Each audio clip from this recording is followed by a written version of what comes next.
làáfà kan ṣe lè mọ ibi táwọn Boko Haram àwọn bandits wà tí wọ́n máa lọ gba owó fún wọn tí wọ́n gbẹ́rù àfà náà. tọ́ ọ̀rọ̀ lẹ ti gbọ́ yẹn kí Ọlọ́run bá lọ́ra ẹ̀mí bàbá wa Mudir-l-Markaz lórí dáadáa fún wa kọ́lẹ́jọ́ kan pẹ́ fún wa. ṣé rí tẹ́ bá máa wo fọ́nrán mi bọ̀ ẹ máa rí pé mi ò sì máa sọ̀rọ̀ yẹn mo ti máa ń sọ tipẹ́tipẹ́. Gumi yìí ó ń pèrè láàfa òun yìí kan náà lọ́mọ tí wọ́n wá òun yìí kan lọ́mọ tí wọ́n fẹ́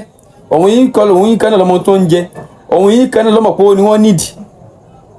òun yìí kan náà lọ́mọ àwọn ya picture. So àfàìmọ̀ kó wọn ní godfather wọn òun ní bàbá àṣàyẹ òun ní sponsora wọn.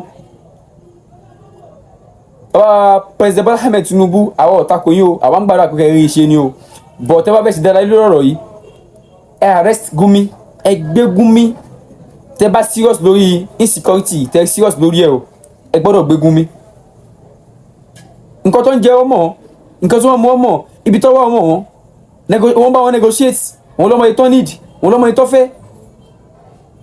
wọ́n waste a lot of people eléyìí ò kì í ṣe àfa ẹ má fojú pé àbá àfa nílẹ̀ má dáríjẹ má fojú ẹ̀ wò kò kì í ṣe àfa gidi kò lè anafsi nbẹ náà kọ́ pé anafsi bí nafsi ni ẹ̀mí fẹ́ mi ni ẹni tó bá pààyàn kẹ́ ẹ pa ohun tí ọlọ́wà fi sọ fún ẹ sọ pé ẹni tó bá pààyàn kọ́ wọ́n pa ẹ ti mọ̀ wípé ẹ̀sùn pààyàn ẹ̀sùn tó lágbára ni kò bá jẹ́ lẹ́bọ̀ kò bá jẹ́ lẹ́sìn mi ọlọ́run fún wa ní àǹfààní pé ká pa wọ́n pè é láàfa ẹ̀dẹ́ ń wòran bàbá Bọ́lá Ahmed Tinubu ọlọ́run jẹ́ kẹ́rì ṣe o torí ọmọ Yorùbá gidi làwa àwọn adé ń gbàdúrà kí ẹ̀rì ṣe kẹsà ṣe yọrí torí ẹ̀tẹ̀ ti ń gbìyànjú bọ̀ lórí security yìí àmọ́ pé àwọn kan bẹ tí wọ́n ní gbàdúrà kẹ́rì ṣe àwọn ni wọ́n ti ń àwọn wà ní ọ̀rọ̀ yìí but ẹ wá kàn ṣe sí ọ̀rọ̀ insecurity Gumi tó bá Boko Haram ṣe everything òun ló bá Boko Haram ṣe everything oh my God ìwé ìyẹn ńlá wo ló fẹ́ jẹ́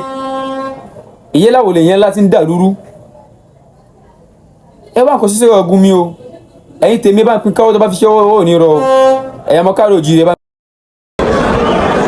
báwo la fa kan ṣe lè mọ ibi táwọn Boko Haram àwọn bandits wà tí wọ́n máa lọ gba owó fún wọn tí wọ́n gbẹ́rù àfà náà.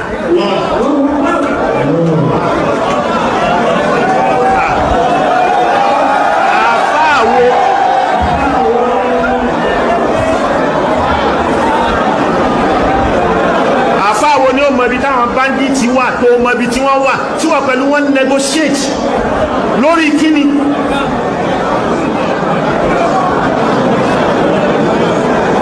ọmọ ibi tí Boko Haram wà ìwọ ló mọ ibi tí wọ́n wà ìwọ ló mọ pé wọ́n nídìí owó kan fún wọn lówó. irú àfa wo làfọ̀ ọ̀hún.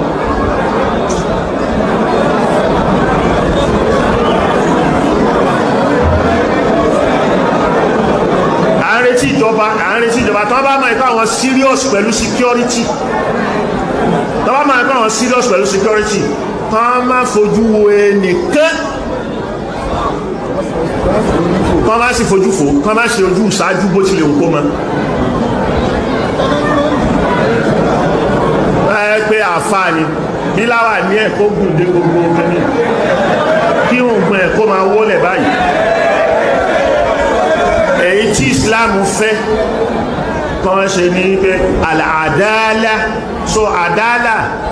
social justice al-adala tul ijtima'iyya ó gbọ́dọ̀ wà al-adala tul qanuniyya ó gbọ́dọ̀ wà so nobody above law tọ́nà bá ti pè lófin òfin ni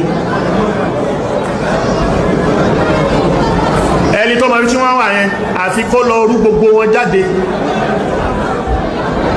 ọmọ ọ̀gá wọn ọmọ igbákejì wọn ò ń bá wọn ṣe ọmọ iye owó tí ẹnìjọ ń sọ̀rọ̀ débi tó ọmọ iye owó tí wọ́n lè nídìí ọmọ ẹ̀kọ́ owó ni wọ́n nídìí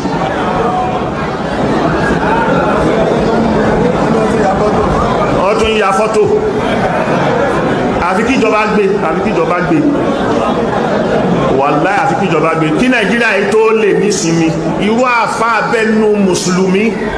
àtàwọn tí wọ́n wà ń kọ̀rọ̀kọ̀rọ̀ tí wọ́n ń ṣe tí ó tẹ́yà sí pé ẹ̀ẹ́rí wọ́n kàn kó rùgbọ̀njọ́ bí kíní ni máa rí pé irùngbọ̀n ẹni tó ń fárùngbọ̀n ẹ̀ṣẹ̀ ju oníṣìnà lọ àwọn fàtáwà wọn nù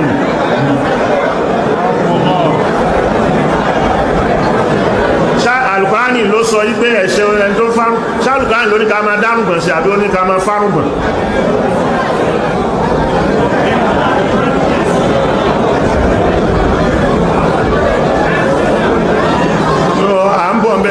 fi ká yànnà náà á wà á mọ àwọn tó kó gbogbo náà dandan ìwọ̀lú. Báwo la